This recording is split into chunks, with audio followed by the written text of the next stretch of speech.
خب بریم سراغ مثال پنجم از مبحث مشتق. فرض بکنید که تابع y مساوی با fx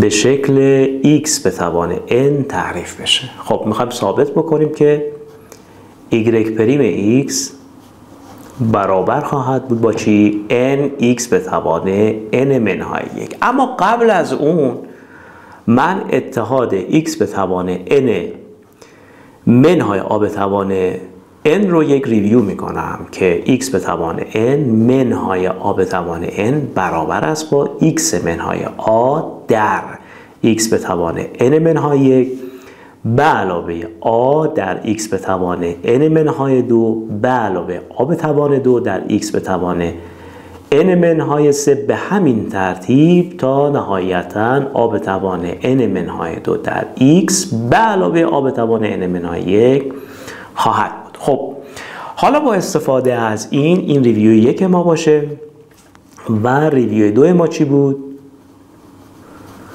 که f پریم در نقطه x مساوی با a برابر است با حد عبارت fx منهای fa تقسیم بر x منهای a وقتی x به سمت a میل میکنه. این در واقع تعریف مشتق تابع f ما خواهد بود. خب بنابراین اینو میتونیم به این شکل بنویسیم که مساوی است با لیمیت x به توان n منهای a به توان n تقسیم بر x منهای a وقتی x به سمت a میل میکنه. خب از این اتحاد استفاده میکنم و جایگزین صورت خواهم کرد مساوی است با لیمیت x منهای a در x به توان n منهای 1 به علاوه a در x به توان n منهای 2 به همین ترتیب تا نهایتاً a در a به توان n منهای 2 در x به علاوه a n منهای 1 تقسیم بر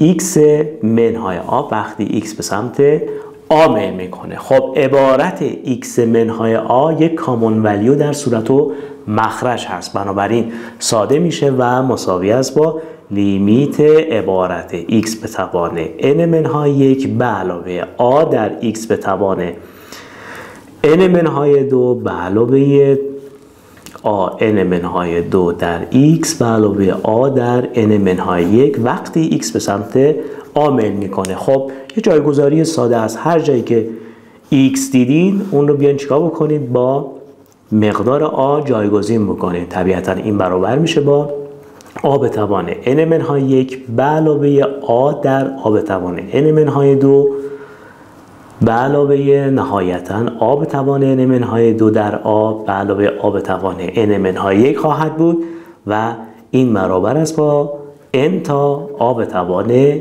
n منهای 1.